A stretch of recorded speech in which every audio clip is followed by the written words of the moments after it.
Okay, folks. Well, it's good to see our panelists here and to see so many people who are so interested in this topic. My name is Nick Penniman, and I am the founder and CEO of Issue One. Issue One has been around for about 10 years now. We're a bipartisan democracy group. We work mainly in Washington, D.C. on issues of election integrity, social media and disinformation, and congressional reform. This conversation today is being hosted by our Council for Responsible Social Media, which we founded back in October of last year. The reason why we did it is because for two reasons. Number one, we just felt like it was impossible to be a democracy organization and not work on issues of social media and especially disinformation. But as you all know, there are other issues related to social media like polarization that are also undercutting our democracy. So our basic insight was that we should pull together a large group of Americans who represent most aspects of American society into one council so that we can have one strategic conversation and collective forms of action about the problems relating to social media. So to this day, we have more than 60 members of the council, from former senators to former media executives to religious leaders and civic leaders and national security experts and the parents of children who suffered deeply because of the effects of social media on them, to Nobel Prize winners like Maria Ressa, to technologists. So it's a fantastic group. It is truly cross-partisan and cross-cutting, and we're thrilled and honored to have them be a part of our effort and to be working with them. So today's conversation specifically is about deep fakes. And for the purpose of this conversation, we hope to focus as much as possible on how the increasing ubiquity of deepfake technology will affect democracy in the future. In addition to our Council for Responsible Social Media, we at Issue One also created, back in 2020, a group called the National Council on Election Integrity, which is comprised of more than 40 national luminaries, half Republicans and half Democrats. Mike Rogers, who is on this, is also a part of that. And I can tell you that both groups, which collectively represent more than 100 leaders across the country, are deeply concerned about the recent reckless release of advanced AI models and the potential for deepfakes to be deeply disruptive for our democracy. More specifically, when it comes to election integrity, we also operate a group of 30 election officials called our Faces of Democracy, and they too are deeply concerned about how specifically generative AI will supercharge election-related disinformation. So just imagine fake images of election officials manipulating ballots, false information about where and when to vote, coming directly seemingly from the mouths of public figures, fake robocalls, et cetera, et cetera. One would hope that the Federal Election Commission is on this and thinking about potential solutions, but a week ago, the FEC was gridlocked on the matter of deepfakes and election-related information, despite the fact that deepfake images are already appearing in political ads, including ones recently released by the DeSantis campaign. Additionally, the major social media platforms have all but gutted their election integrity divisions, and most AI experts say that we're months, not years, away from text to video technology that will empower anyone who owns a computer or even a smartphone to create near reality quality deepfake videos. So it is with great concern about what the future holds, and with a strong desire to lean into solutions that we are convening today's great panel. Mike Rogers, Admiral Rogers retired from the U.S. Navy in 2018 after nearly 37 years of serving, rising through the ranks of a four-star general. He culminated his career with a four-year tour as commander of the U.S. Cyber Command and director of the National Security Agency. Mike is also a member of the Council for Responsible Social Media, and as I said, the National Council on Election Integrity. Isabel Francis Wright is the founder and executive director of Vote for Freedom, a nonprofit organization that seeks to protect election integrity globally. Previously, she was the global head of election integrity policy at TikTok, where she developed policies to combat election misinformation and coordinated inauthentic behavior. Isabel is also a member of the Council for Responsible Social Media. And then Sarah Myers-West is the managing director of the AI Now Institute and a visiting research scientist at the Network Science Institute at Northeastern University. She recently served a term as senior advisor on AI at the Federal Trade Commission and as a member of the OECD's expert group on AI futures. So we thank you all for being here today. Thank you for your allyship and your kinship. I want to start with a question for all of you, which is that in the months since GPT and other generative AI models launched, the public has been inundated with a wave of alarm. With some perspective now, how would you characterize the moment we're in with AI and democracy? So why don't we start with Sarah? Sure, and thank you so much for having me join you. I'm looking forward to this conversation. I think we're in a moment right now where, AI has already been in widespread use for a fair amount of time, but one of the significant changes that ChatGPT has introduced is that it makes artificial intelligence not this sort of like invisible technology that is, deployed in the world around us, but often in ways that we're not aware of, to something that's really tangible that we can interact with, that, you can talk about it around the dinner table. And I think that that's leading to a lot of excitement, as well as a lot of alarm about what these technologies are capable of, as well as a lot of prognosticating about what is AI going to inevitably do, how is it going to shape the world around us. And so I think one of the things that really strikes me is that we should try to resist the urge to future cast, and instead really focus on, creating space for a broad public conversation on the societal impacts of these technologies. And part of why we need to, approach AI in this way is that it creates room as well for regulatory friction, for policy to be involved in shaping the trajectory of this technology, that it doesn't have this inertia that will, carry us to any particular direction, but, through sound policy developments, we can ensure that it's going to work in the public interest. And I think key questions that we should be foregrounding here are, questions about who's benefiting from particular uses of AI and who's being harmed by them. Great. Isabel? Yeah, so I think building on what Sarah said, I think there have been a lot of alarmist opinions, and then there have also been a lot of optimistic outlooks comparing this to the start of the age of industrialization or the birth of the online era. And my instinct is that the reality will end up being somewhere between those two things. But I think ultimately we don't know yet. And some of the most significant advances in AI were byproducts of AI research that was working towards a different goal.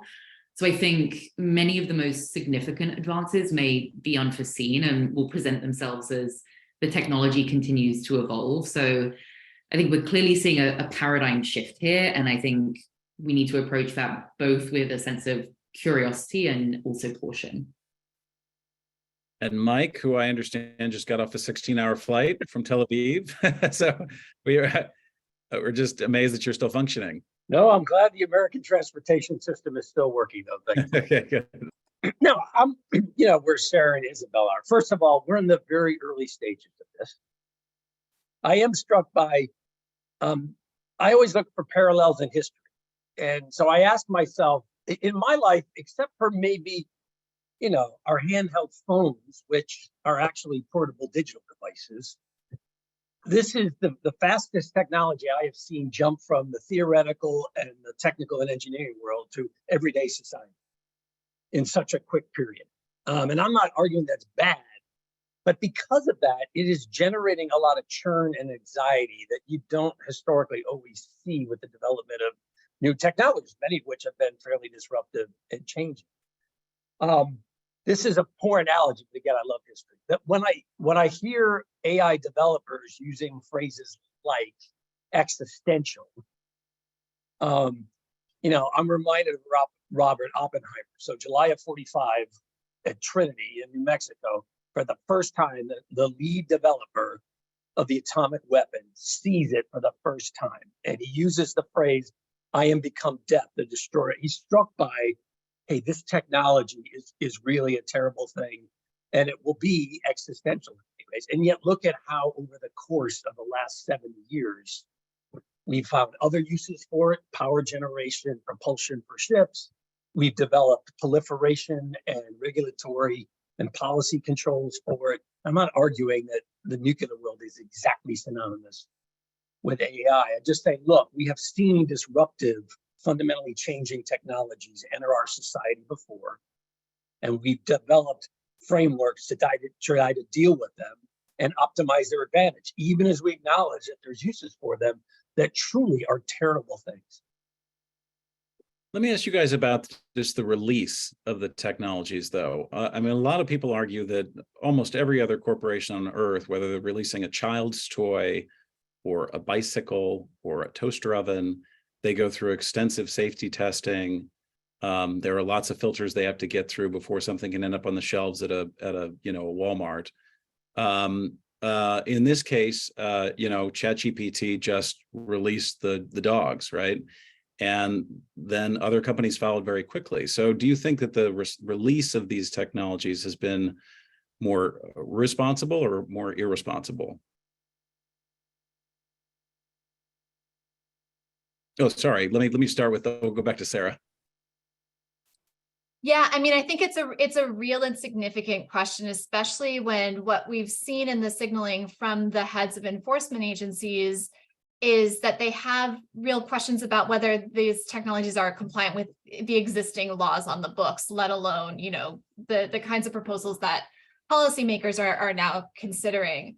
So, I think one, why is it that there's sort of this race to release artificial intelligence systems out into commercial use before they've done adequate assessment of the compliance with existing law? I think that's a very real question worth considering. And then two, I think it's an important moment to take a step back and then look at the incentive structures that are shaping this sort of code red moment that we're seeing from AI companies. Why are they pushing to, capture the generative AI market so quickly? When, I think that there's real reasons to consider whether it's even in their own interest. These are very resource intensive technologies. And, I think we've seen moments where the CEOs of these companies, like Sundar Pichai of Google, for example, expressing some trepidation about whether they were even ready for market release. Yeah, I would really second what Sarah said. I mean, what I'm struck by is there's lots of technologies that are fielded without a lot of regulatory and policy frameworks in advance. And yet the developers themselves are saying, look, I am really concerned here. And then arguing, well, government, this should be your job from a regulatory or a policy standpoint. My question is, well, what's your role in this as the developer? Why aren't we working this collaboratively? Because each segment in our society is going to be part of the solution here. But highlighting your concerns about a technology that you are broadly disseminating and then going to, publicly talking about, well, this is the government's role, I find that very perplexing personally. Yeah. And Isabel, maybe weigh in on that, but also I want to ask you, because this is being hosted by our Council for Responsible Social Media, like how would you describe the rapidly evolving relationship between social media and advanced AI? Yeah, so I think we should start by acknowledging that AI has generally been an integral part of social media for quite some time. However, I think what we're seeing now and will continue to see is an accelerated integration of advanced generative AI technologies into social media platforms, driven by that same need to remain competitive. So this parallels nicely with what we were just discussing around when OpenAI released ChatGPT. It essentially led to an arms race amongst their competitors, Google being one example, to get their products to market and in the hands of users as quickly as possible, often at the expense of safety features being fully functional. So moving back to how a similar arms race plays out on social media, I think we already saw that Snapchat integrated ChatGPT into its platform via a chatbot called My AI, which has somewhat predictably led to Snap's competitors testing their own versions of in-app AI chatbots, and also looking to up the ante. So it's been reported that Instagram is testing a chatbot with 30 different personas that can interact with users. And I think we'll see this race towards integration of advanced AI technologies into the social platforms continue, and not just in user tools like filters and content generation, but also in recommendation algorithms, search functionality, content moderation, ad targeting, all of which come with their own risks when you're using AI and there's specifically a lack of transparency on the training data that has been used. And when you take the example of an AI chatbot embedded within a social platform, depending on how social media users end up utilizing these chatbots, they could be collecting extremely personal and sensitive user data, which I think only increases the urgency and the need for federal privacy legislation. But I think this rush for social media platforms to maintain a competitive advantage will likely come at the expense of user safety, data privacy, and transparency, which I think have historically been the three issues which social platforms have struggled with the most. So I think as we see advances in AI become more intertwined with social media, we really need to be taking a forward-thinking approach when it comes to legislation aimed at regulating the platforms and making sure any legislation is accounting for these emerging technologies and how they'll continue to evolve. Great. Sarah, so the specific conversation is really about deepfake. So let's get deeper into that at this point. What worries you most right now about the recent wave of generative AI and the kind of popularization of deepfake technology, specifically as it relates to democracy? We know that there are things around personal privacy, and there have been great pieces written about women who are worried about the way that their images can start showing up in deepfake generated pornography and things like that. But we really want to focus on the democracy question here. So what, when you are falling asleep at night and you can't, or trying to fall asleep at night and you can't because of deepfakes and democracy, what disturbs you the most? Yeah, I mean, like Isabel, I think we need to be reading this technology in light of a wider set of shifts in the information ecosystem, the existence of a surveillance advertising business model for platforms, the widespread use of profiling and targeting of consumers, and how that shapes the way that people are consuming news and information, because that provides an important, societal backdrop for, the deployment of deepfakes. In particular, I think it's key to talk about the incentive structures that they're providing for harmful behavior. And that's I think, the thing that keeps me up at night the most. By far, I think still one of the best pieces that I've read on this is by Britt Paris and Joan Donovan in an article that they wrote called Deepfakes and Cheap Fakes. And this was written a few years ago, pre-generative AI, but was talking about these techniques of AV manipulation, including, the ease of producing what they called cheap fakes, or, deep fake technologies that are, produced at low quality and low cost, but you're able to, just churn them out and circulate them widely. And I think generative AI works in much the same way. But importantly, what they conclude in that paper is that we need to be taking more than an exclusively technological approach to this problem, and instead look really systematically at how expertise gets negotiated and how these technologies are aiding the consolidation of power. Tell me more about how expertise gets negotiated. What do you mean by that? Well, I mean, it's I think tied to, the way that audiences at large are making assessments about, what constitutes truth, what constitutes, information that is going to shape my understanding of the world around me and in turn shape my behavior. And it's this informational dimension that I think is core to principles of democracy. And I think, instead of looking just at, a particular technology, it's looking at this more systematic sort of shifting landscape around what we know to be true.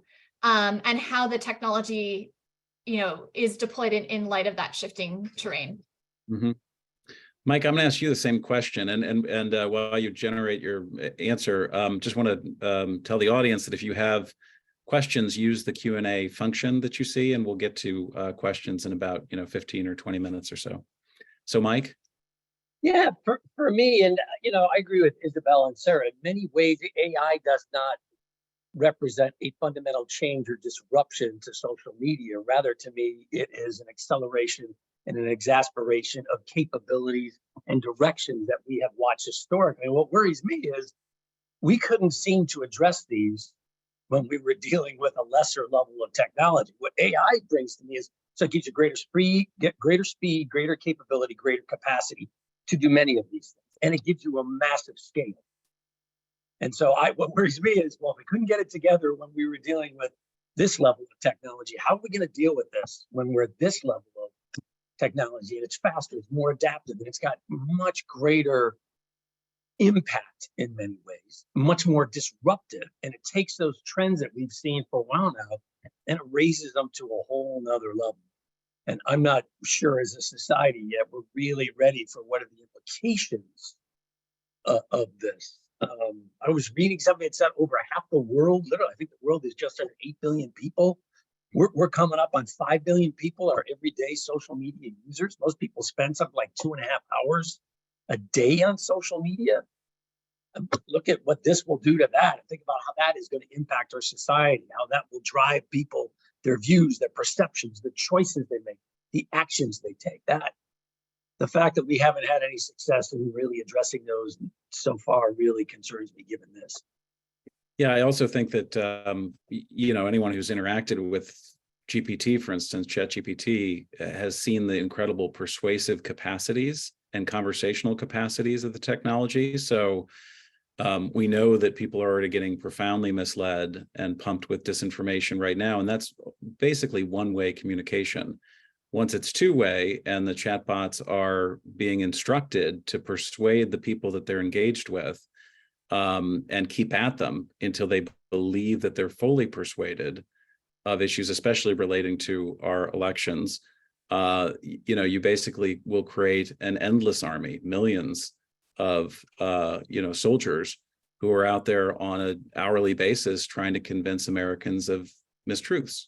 So the ability to scale disinformation and the ability for that disinformation to really sink into people in a way that they believe it is profoundly disturbing for us. Isabel, when you think about deepfakes, again, kind of just focusing on them and elections. So we've already seen images of President Trump being arrested. As I said, DeSantis just released a video of Trump embracing Fauci, which I guess would be a negative thing to do. We saw Zelensky, remember when that video came out of him basically saying that the Ukrainian troops needed to put down their arms and surrender.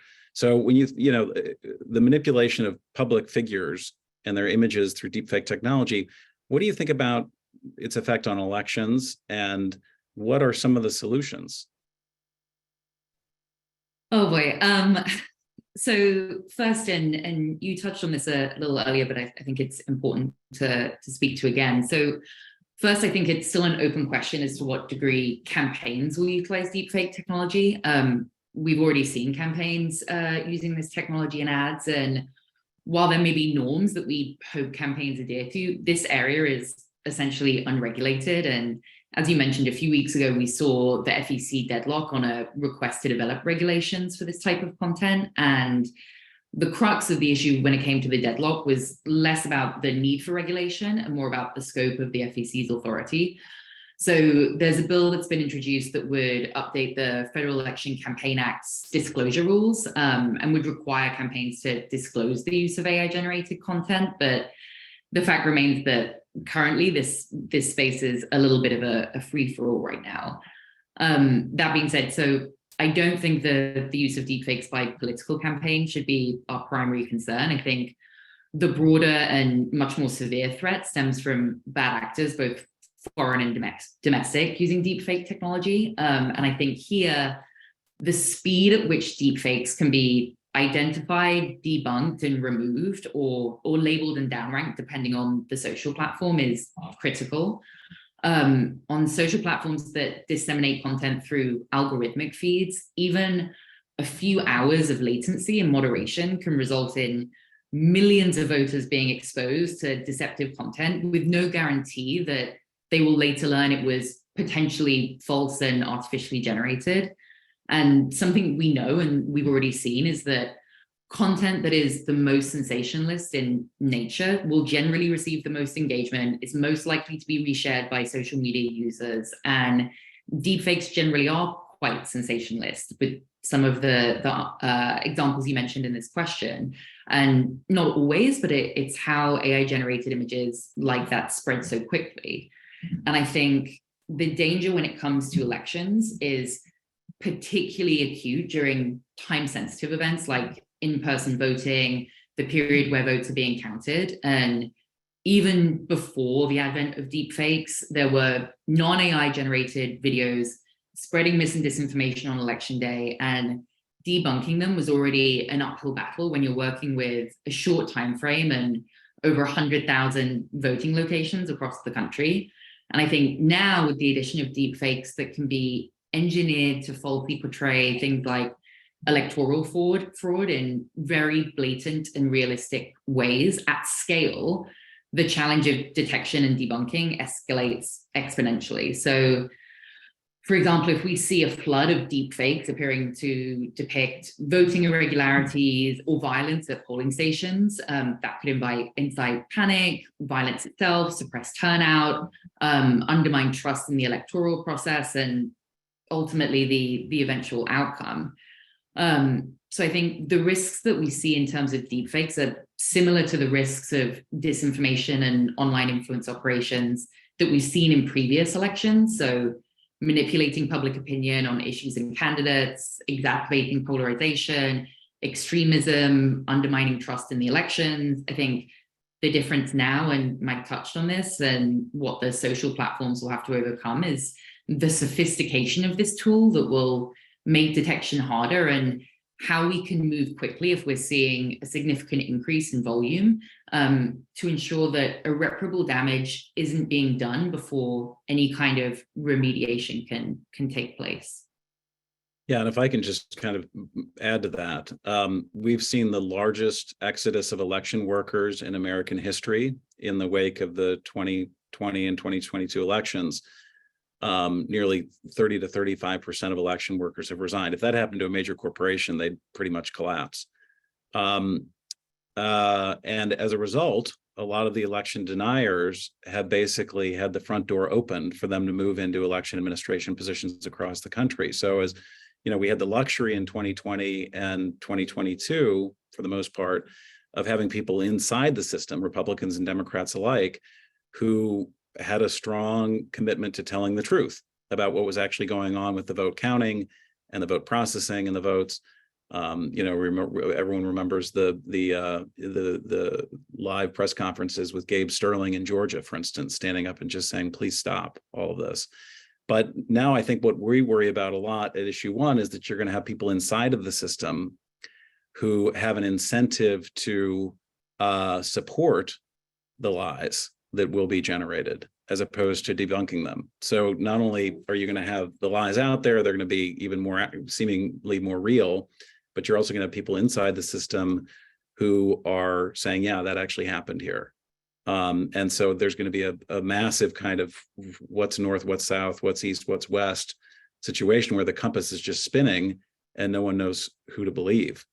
So let's pivot harder into solutions at this point. There's watermarking, there's fingerprinting, labeling, there's digital provenance issues, all kinds of stuff. And I think that, Isabel, even though you just spoke, I want to start with you again, because I feel like the EU has been ahead of America on most issues related to information integrity and kind of the flows of information online. So what would kind of be your top 2 or 3 solutions that you would love to see be put in place in America before the 2024 elections fire up?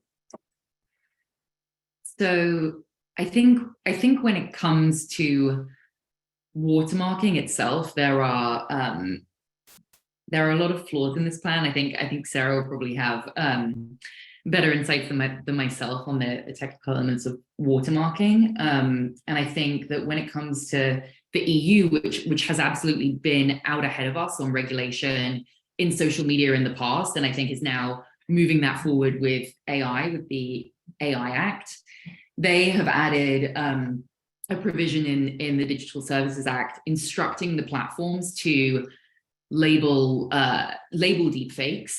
But I think that is a little easier said than done until the detection technology is able to do that with complete accuracy. So I think there is some regulation that I think the EU has that is more along the lines of wishful thinking, and I think it will be interesting to see how that is actually implemented. And I think one of the solutions here that is, I think we need to be having a bigger conversation about is media literacy. So I think since the rise of social media and online misinformation, media literacy is the thing that we really have failed to focus on as our foundational defensive measure. And this year we saw New Jersey Governor Phil Murphy sign into law the first bill that made media literacy mandatory as a part of children's education K through 12. And I think we're now starting to see a lot of traction with different bills at the state level around the country, thanks to the great advocacy work of orgs like Namely and others. And I think we need to start thinking about social platforms, content policy, and moderation, particularly as it pertains to deepfakes, as our last line of defense as opposed to our first. So the ability to operate from a place of skepticism and verify sources is something that we really need to be teaching. And I think there was a Stanford study that showed just 6 classes of 50 minutes could improve students' digital reasoning by 50%. And when you're moving into an age where you may have to start thinking as your default that what you're seeing online is not true, these are critical skills that we need to be teaching. And I think young people are really leading the charge with this. There's a great startup called Pixel Health, founded by 2 20-year-olds that are running media literacy pilots right now in Northern California and are seeing great results. So, we often talk about a whole of society approach to problems like this. And I think incorporating media literacy into the conversation here is incredibly important as part of our solutions. Mike, what do you think? And we should also have you touch on the national security threats in addition to solutions here. Obviously, Russia, China, Iran, our adversaries were overjoyed when these technologies hit the shelf. So what do you think about the kind of increasing risk from national security and also solutions? Well, first, let me jump in. I think first for solutions, there's no one single thing here that's going to address that. So I think it's important that we don't waste a lot of time thinking about what's the one thing we can do that addresses this, and then we'll go on to the next problem.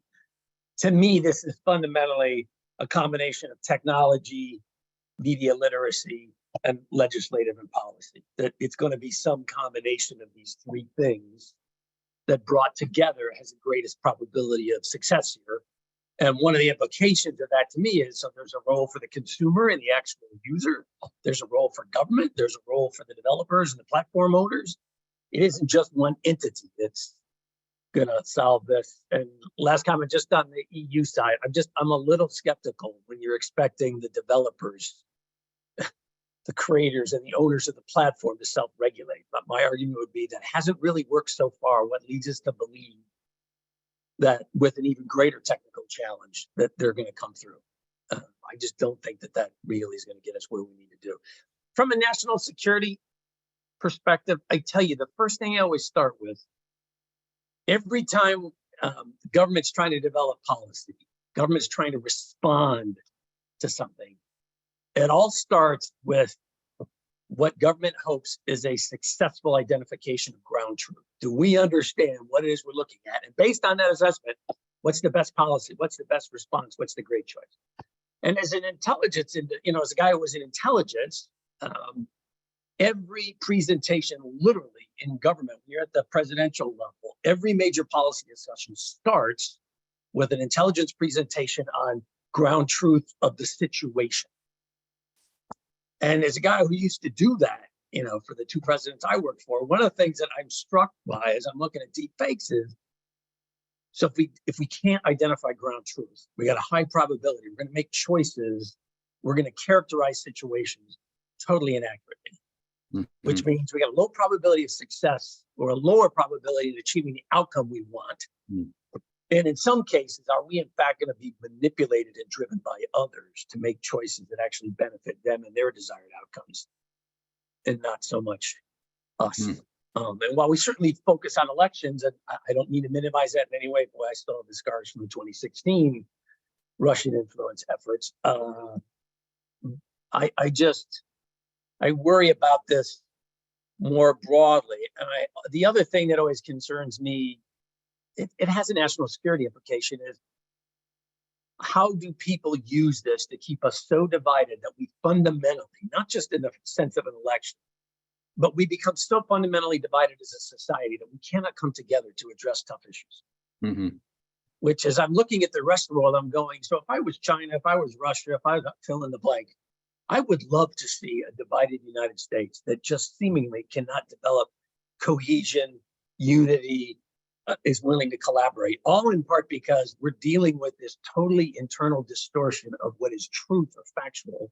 And it leads us to believe that our best course of action is to rail against others, is to fight others. It's to somehow argue that our viewpoint is inherently accurate and theirs is fundamentally flawed. And that really is going to hurt us as a society. And you're already seeing, I would argue, you've seen implications in some aspects of that play out over the last 5 years or so in particular. Yeah. Sarah, what do you, and by the way, to the audience, definitely start populating the Q&A because we'll get to that next. So Sarah, what do you think about solutions? Yeah, I mean, I think on the, watermarking labeling proposals, my take is that it sort of puts the locus of the intervention on the farthest out end. It puts it on the consumer of the information to digest the watermark, to, for that to change their behavior. And I think in general, moving up towards the root cause is a much stronger approach. So looking at, what are the structural incentives that are, enabling the widespread production and then the widespread, dissemination of false and misleading information. And I think that probably means targeting platform business models. And there's a number of different sort of policy proposals that would begin to get at that. Isabel already brought up, data privacy rules as one. I know the FTC has its commercial surveillance and PRM. That would be another locus for addressing sort of the business model that is animating an informational ecosystem through which false information can spread widely. But it's not that you're against the idea of fingerprinting, watermarking, right? It's just that you feel like that's insufficient. And as Mike said, and Isabel too, this is going to be a lot of ingredients to the solution here. Yeah, I mean, I would say that it could be additive, but I treat it as not remotely sufficient on its own as a policy intervention. I think that there are a lot of questions about how to effectively administer it. So there's some risk too that you think that you've introduced a partial solution, but then it's missing significant amounts of content, or it's having different types of effects than it as intended. To be honest, I just don't think that we've seen enough research that supports the effectiveness of watermarking as a solve for these issues, when there is, I think, ample evidence supporting more structural interventions. So just to be specific about that, because I'm fascinated. So what you're saying is that you can develop watermarking technology. You can even pass a bill that requires corporations that are producing deepfake technology to include watermarking in the images that are produced, but there are still going to be rogue actors who are out there producing stuff that isn't watermarked, and that no matter what, then something's going to get through the trap, so to speak.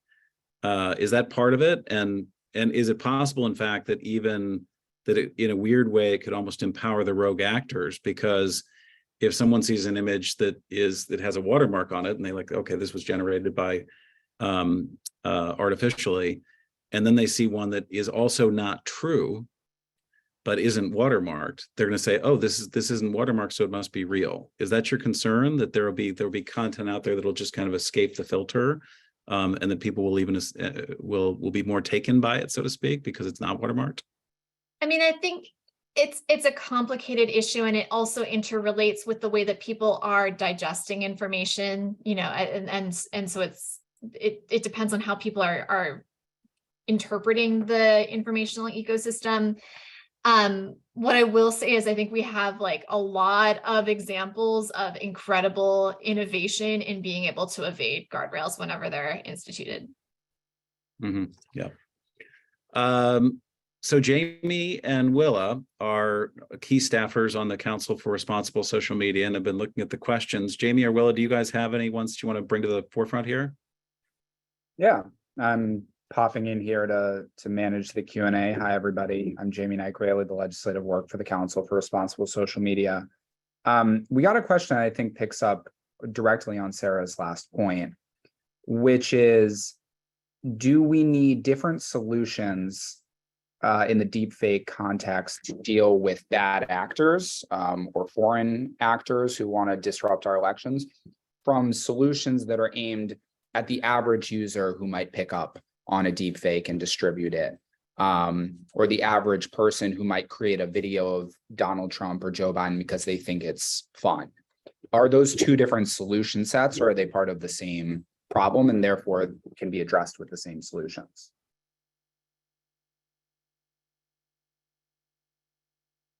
I don't know which one wants to pick that up first.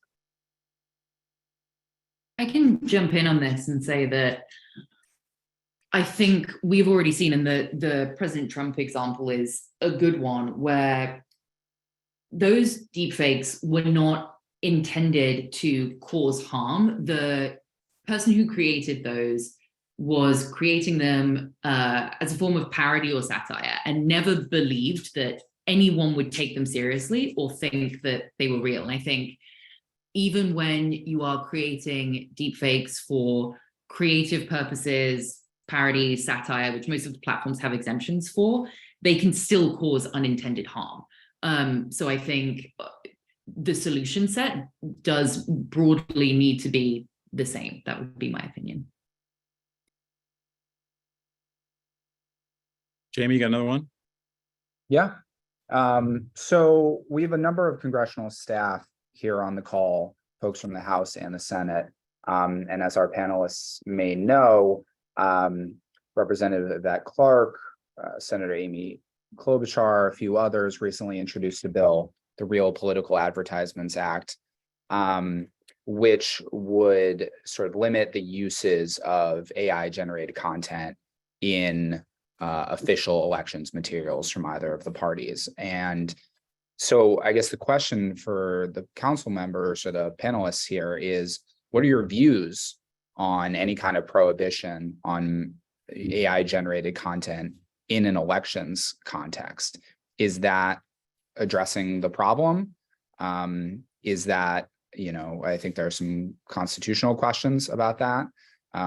Curious where our panelists come down on that issue. I mean, for me, Mike Rogers, I'm a little concerned about blanket prohibition, because my concern is there are some positive things that AI can do. We tended to focus on the negative, but there are some very interesting positive things. And I'm a little concerned about solutions that tend to paint this as all totally negative, and therefore we have to restrict it or prohibit it. I would much rather see, how do we control it? How do we try to come up with solutions that highlight the accuracy of what we're seeing, vice the methodology in some ways, if that makes sense. So I would also say here, and I agree with Mike, that as this technology becomes more ubiquitous, I think that AI will be being used as standard for different forms of video editing, and that will become the norm. So I think you'd have to be very careful in what form this AI is taking, in which you want to have a blanket prohibition if you do have one, because I just think it will be embedded in all video technologies that we use as time goes on. And I think disclosure is really going to be the way forward here versus prohibition because of that. Jamie or Willa? Sarah, do you want to weigh in on that one at all?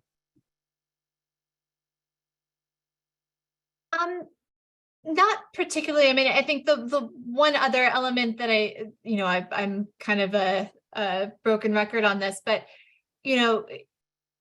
looking at which actors are able to materially benefit from the production of information is important. So, right now, generative AI technologies are available for relatively cheap to the broad public. They've opened up APIs that make them widely available.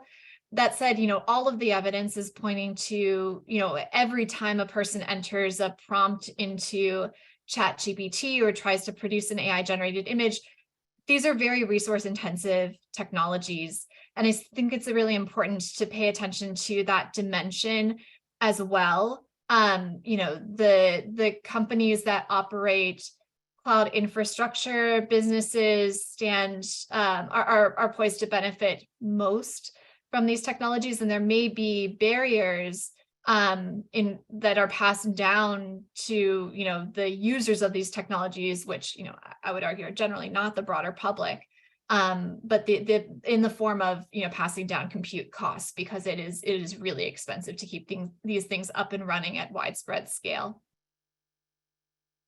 Yeah, that makes a lot of sense. I'm going to pass it over to my colleague Willa to ask the next question.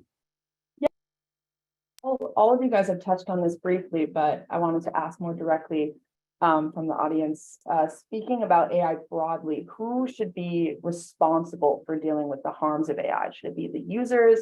Should it be the government? Should it be the tech companies who created the technologies?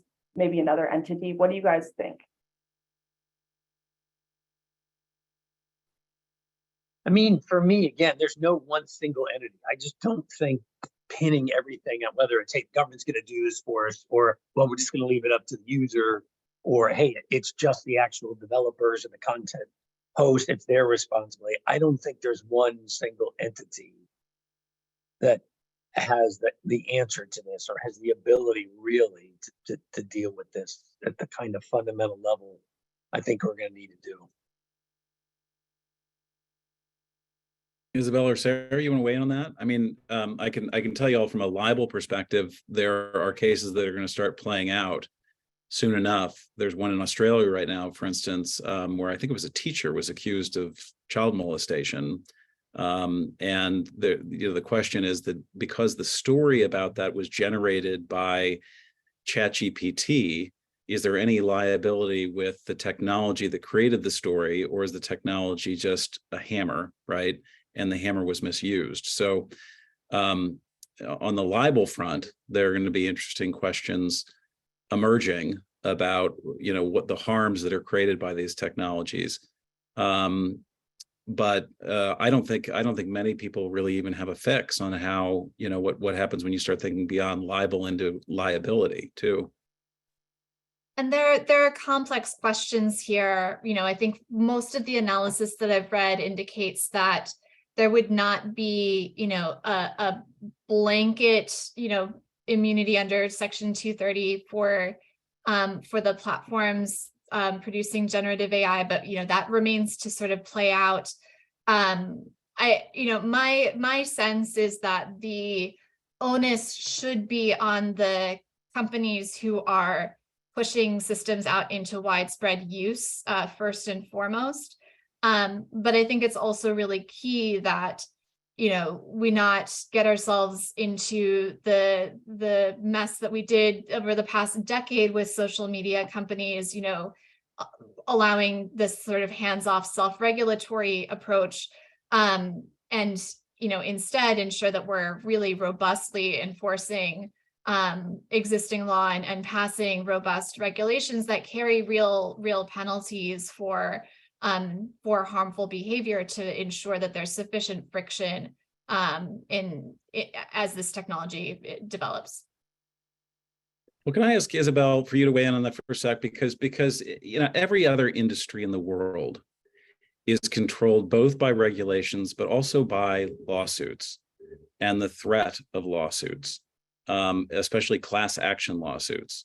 So, the fact that the tech companies haven't had blanket immunity on everything that they do from lawsuits, but they have had significant immunity, probably more so than any other industry in the history of civilization, from being sued for the product that they're producing, which is, and distributing, which is content, and then the algorithms that boost that. So at some point, whether it's generative AI or whether it's social media, don't these companies just need to be open to more lawsuits and more legal liability in the end? Because the regulations can only go so far, and the regulatory apparatus can only move so quickly. But the legal system can move, a lot more quickly and actually create more fear and damage to get.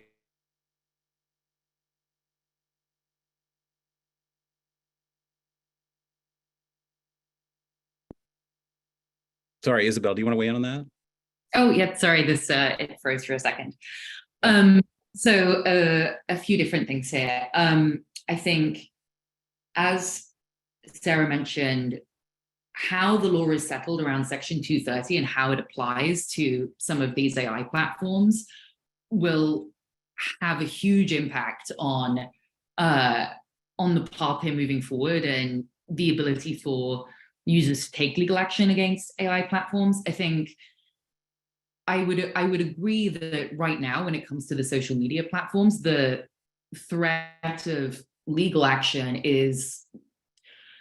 invokes more fear in the platforms and the threat of regulation. But I think that is primarily because we have moved so slowly on regulation. And I think, that there have been fundamental issues getting legislation across the line here in the US. And, we've seen other geographies like the EU actually make a significant amount of headway. And I want to be careful that we don't feel like the ship has sailed there and abandon regulation in the US, because I think there is a lot of great regulation right now that looks like it's coming close to the finish line. I think PATA is a great example of that, COSA, federal privacy legislation.